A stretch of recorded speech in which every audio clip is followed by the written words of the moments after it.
ہم چل رہے ہیں رات دن، تو ایسے بھی شہر ہیں، بڑے بڑے گوٹھ ہیں، شہر ہیں، بڑی عالیشان مساجد ہیں، لیکن شہر والے نماز نہیں پڑھ رہے، خالی ہیں مساجد۔ مختصر دعوت سنو، جو نماز نہیں پڑھ رہا بے نمازی، اس کے اوپر اللہ بھی ناراض، اس کے اوپر نبی صلی اللہ علیہ وسلم بھی ناراض ہے، بے نمازی کے اوپر۔ پاک نبی محمد عربی صلی اللہ علیہ وسلم نے فرمایا، جو نماز نہیں پڑھتا قیامت کے دن ان کی شکل تبدیل ہو جائے گی، ان کی شکلیں بگڑ جائیں گی، میں محمد ان کو نہیں پہچانوں گا، ان کے چہرے سیاہ ہو جائیں گے، کالے ہو جائیں گے۔ کتنے بد نصیب ہے بے نمازی، مرد ہوں چاہے عورت ہوں، نبی صلی اللہ علیہ وسلم کا زیارت نصیب نہ ہو، حوض کوثر کا پانی نصیب نہ ہو، نبی صلی اللہ علیہ وسلم کی سفارش نصیب نہ ہو، کتنے بد نصیب ہو گئے بے نمازی۔ اور آج پکا ارادہ کرو ہم نماز ادا کریں گے، زور سے کہو نا انشاءاللہ کہو، میرا دل خوش ہو جائے گا۔ پکا ارادہ کرو انشاءاللہ نماز پڑھیں گے۔ کتنا خوش نصیب ہے جو شخص نماز پڑھ رہا ہے۔ ابھی آپ کاروبار بند کر کے مسجد کی طرف آ رہے ہیں نماز کے لیے، آپ نے اذان سنی، اللہ اکبر اللہ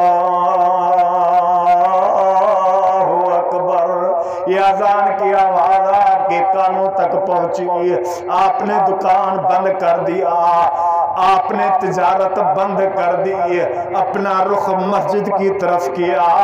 یاد رکھو مسلمانوں، جو شخص یہ عمل کر رہا ہے وہ نبی صلی اللہ علیہ وسلم کا سچا تابعدار ہے، اور اللہ سے قدم قدم پہ نیکیاں نصیب فرماتا ہے۔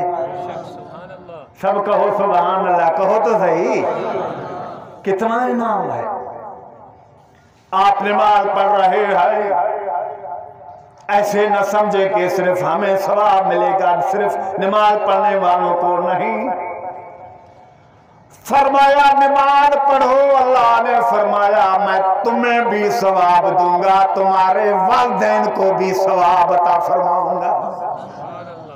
دنیا میں ہے تو دنیا میں ان کو اجر دوں گا، فوت ہو گئے قبر میں ان کے لیے انعام۔ آپ کی وجہ سے نماز پڑھنے کے لیے آپ کے والدین کو بھی اللہ ثواب دے رہا ہے، آپ کے عزیز اقارب کو، رشتہ داروں کو بھی اللہ ثواب دے رہا ہے۔ تو حدیث پاک میں آتا ہے کہ نمازی کے لیے مسجد بھی دعا کرتی ہے، اللہ کے ہاں سفارش بھی کرے گی، اللہ انہوں نے مجھے آباد کیا، اللہ ان کو آباد فرما۔ اور قیامت کے دن کون سا انعام ملے گا؟ نبی کریم صلی اللہ علیہ وسلم نے فرمایا، جو شخص نماز پڑھتے ہیں ان کے اعضاء، یہ ہاتھ، یہ منہ، یہ چہرے، یہ پاؤں 14ویں کی چاند جیسے چمکیں گے محشر کے میدان میں، جیسے چاند چمکتا ہے۔ نمازیوں آپ کو مبارک ہے، جو بھی نماز پڑھ رہا ہے اس کو مبارک ہے، وہ مبارک کا مستحق ہے، بڑا کامیاب ہے وہ شخص جو نمازی ہے۔ جو نہیں پڑھ رہے وہ فکر کریں، نماز ادا کریں۔ مرتبہ دیکھو، حضور محمد عربی صلی اللہ علیہ وسلم نے فرمایا، جو شخص نماز پڑھتا ہے اس کے اعضاء چاند جیسے چمکیں گے، دور سے پہچانوں گا یہ نمازی ہے۔ نبی صلی اللہ علیہ وسلم نے فرمایا، سب سے پہلے بلا کر ان کو اپنی زیارت نصیب کروں گا، نمازیوں، بعد میں ان کو اپنے ہاتھوں سے حوض کوثر کا پانی پلاؤں گا۔ کتنا مقام ہے نمازیوں کا۔ نبی صلی اللہ علیہ وسلم نے فرمایا، نمازیوں کی سفارش کر کے اپنے ساتھ ان کو جنت میں لے جاؤں گا۔ اللہ تعالیٰ کو مجھے باجماعت نماز پڑھنے کی توفیق عطا فرمائے۔ بڑا دردناک سفر ہے آخرت کا۔ دنیا کے لیے آپ نے بڑی تیاری کی، بڑے بنگلے بنائے، بڑے فلیٹ بنائے، یہ کراچی میں ایسے ایسے عالیشان بنگلے بنائے۔ میرے عزیز و آخرت والی زندگی کا سفر، اس کے لیے کوشش کرو وہاں کامیابی نصیب ہو جائے۔ آخرت والا ہمارا سفر شروع ہو جائے گا جب ہمیں قبر کے اندر دفن کریں گے۔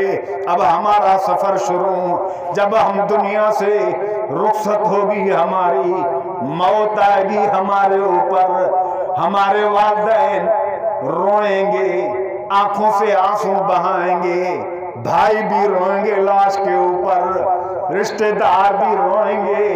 افسوس جدائی نہ کرتا، افسوس ہمیں چھوڑ کر نہ جاتا۔ ہماری ماں چیخو پکار کرے گی۔ یاد رکھو مسلمانوں، قبر میں ساتھ کوئی بھی چلنے کے لیے تیار نہیں ہوگا۔ مال پیچھے رہ جائے گا، دنیا دولت پیچھے رہ جائے گی، کوئی بھی قبر میں ساتھ نہیں چلے گا۔ رشتہ دار، دوست، احباب سب وہیں کھڑے غم کریں گے، لیکن یہ نہیں کہیں گے بھائی ہے میرا اکیلا جا رہا ہے، دوست ہے ہمارا اکیلا جا رہا ہے۔ والدین جو گرمی میں مزدوریاں کر کے اولاد کی پالنا کرتے ہیں، اولاد کی خواہشیں پوری کرتے ہیں، پسینہ بہا کر مزدوری کر کے ان کی پالنا کرتے ہیں، خواہشات اتنا پیار، لیکن اس بیٹے کے ساتھ قبر میں چلنے کے لیے تیار نہیں ہوں گے۔ کون ساتھ چلے گا؟ اگر ہم نے نماز پڑھی وہ ہمارا ساتھ دے گی، اگر ہم نے قرآن مجید کی تلاوت دی وہ ہمارا ساتھ دے گا، نیک اعمال ہوں گے ہمارے ساتھ چلیں گے نیک اعمال۔ قبر میں قرآن پاک سفارش فرمائے گا، قیامت کے دن اللہ کی عدالت میں قرآن مجید سفارش فرمائے گا۔ کلام اللہ ہے قرآن پاک، اس لیے نیک عمل کرو۔ نماز پڑھنا نیک عمل ہے، قرآن مجید کا سننا پڑھنا نیک عمل ہے۔ آج جیسے دینی اصلاحی پروگرام میں آپ بیٹھے ہو، یہ نیک عمل ہے، یہ مسجد اللہ کے ہاں گواہی دے گی اللہ کی عدالت میں۔ پروردگار مزدوری کرتے تھے، کام کرتے تھے، تجارت کرتے تھے، تھکے ہوئے تھے، بوڑھے تھے، گرمی بھی تھی، لیکن پھر انہوں نے آپ کے کلام کو چھوڑ کر نہیں گئے۔ ان کو قرآن پاک سننے کی محبت، اللہ سب بیٹھ کر قرآن مجید سن رہے تھے۔ اللہ ان کی مغفرت فرما، اللہ ان کو معاف فرما۔ اللہ فرمائے گا بندے بہت گنہگار تھے، نماز نے بھی سفارش کی، مسجد نے بھی سفارش کی، میرے کلام قرآن مجید نے بھی سفارش کی، جتنے بھی ان کے گناہ تھے سب گناہوں کو میں نے ان کو ختم کر دیا۔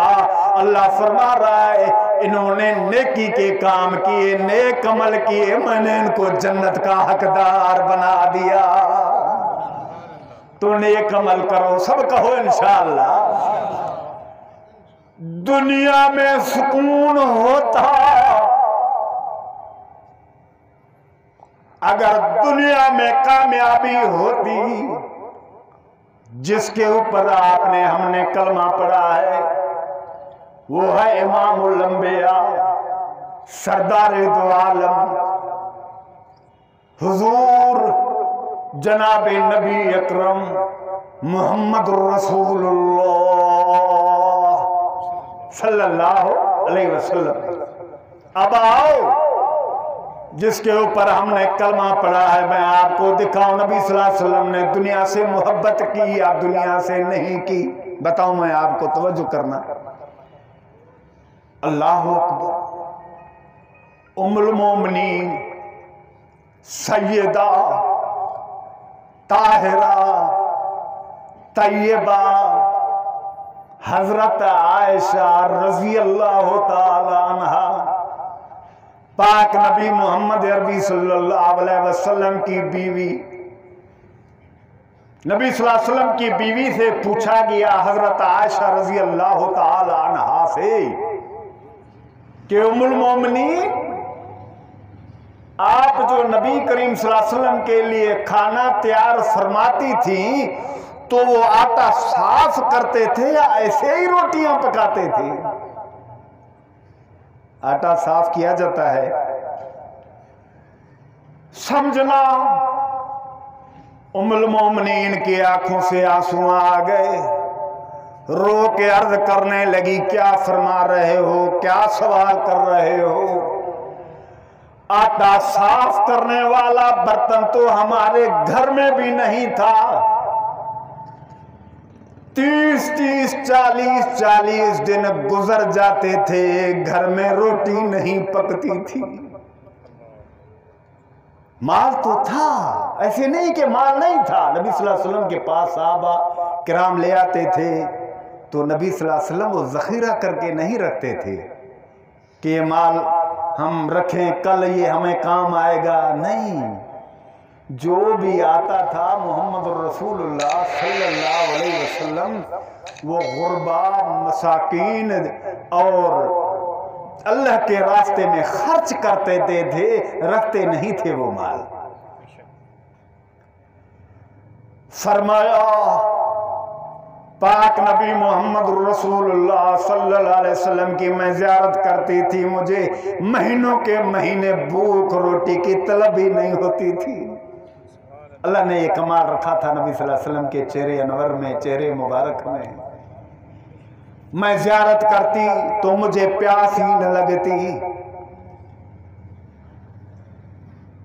فرمایا کبھی ایک کھجور بچ جاتی، ایک کھجور، آدھا حصہ خود فرماتے کھاتے،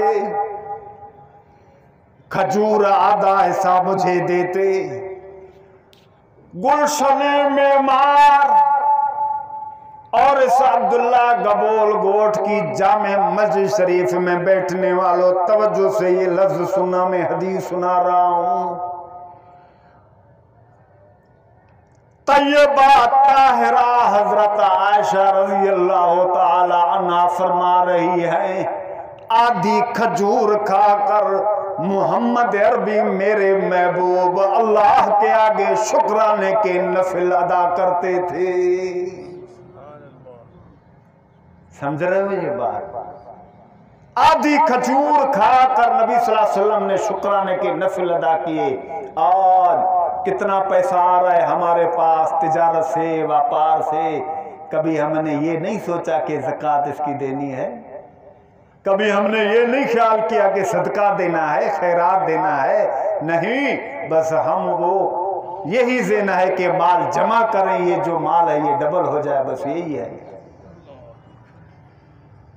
امیر المومنین سیدنا عمر فاروق رضی اللہ تعالی فرما رہا ہے، میں ایک دن نبی صلی اللہ علیہ وسلم کی خدمت اقدس میں آیا، آپ صلی اللہ علیہ وسلم آرام فرما رہے تھے، پاک نبی صلی اللہ علیہ وسلم کے نیچے کوئی اونچا مہنگا قالین نہیں تھا، کوئی چادر نہیں تھی۔ فرمایا کھجور کے پتے ہوتے ہیں، اس سے ایک چٹائی تیار تھی، اس کے اوپر پاک نبی محمد عربی صلی اللہ علیہ وسلم آرام فرما رہے تھے۔ میں بیٹھ گیا، مجھے دیکھ کر نبی صلی اللہ علیہ وسلم اٹھ بیٹھے، میں نے نظر کیا، پاک نبی محمد عربی صلی اللہ علیہ وسلم کے جسم مبارک کے اوپر اس چٹائی کے نشان آ گئے، میں رونے لگیا، میرے آنکھوں سے آنسو آ گئے۔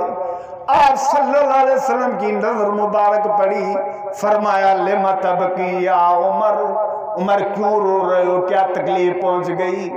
اللہ کے رسول مجھے پتا ہوتا میں کوئی چادر لے آتا، آپ اس کے اوپر بیٹھ کے آرام فرماتے، مجھے یہ پتا ہوتا میں کوئی بسترا لے آتا، آپ آرام فرما رہے اس کے اوپر آرام فرماتے۔ میرے عزیزو، امام الانبیاء صلی اللہ علیہ وسلم کی آنکھ مبارک سے آنسو آ گئے، رو کے فرمانے لگے، عمر آپ اور میں سب مسافر ہیں، دین کا دعوت کام ختم ہوگا، میں اللہ کے طرف چلا جاؤں گا، آپ کے اوپر موت آئے گی، آپ بھی اللہ کے ہاں چلو گے دنیا کے چھوڑ کر۔ عمر دنیا میں رہنے والے ہم سب مسافر ہیں، مسافر جائیداد نہیں بناتا، مسافر دولت اکٹھے نہیں کرتا، میں مسافر ہوں، آپ کے پاس آیا ہوں، یہ قبول صاحبان میرے محترم ہیں، میرے بھائی ہیں، دین کا رشتہ ہے، ان کے ساتھ بڑی خدمت کرتے ہیں، اللہ ان کو آباد فرمائے۔ ایک رات رہوں گا، چلو مجبور کریں گے، کل دن کو رہوں گا، دوسرے دن میں ان سے اجازت بھی نہیں لوں گا، اپنے علاقے میں بھاگ جاؤں گا، چلا جاؤں گا۔ یہی مسافر کی زندگی ہے۔ تو دنیا کی زندگی ایک مسافر خانہ ہے، ہمیں یہاں دنیا دولت کٹھی نہیں کرنی۔ پاک نبی محمد عربی صلی اللہ علیہ وسلم نے فرمایا، عمر مجھے دنیا کی عیش عشرت پسند نہیں ہے، مجھے اللہ کی رضا پسند ہے۔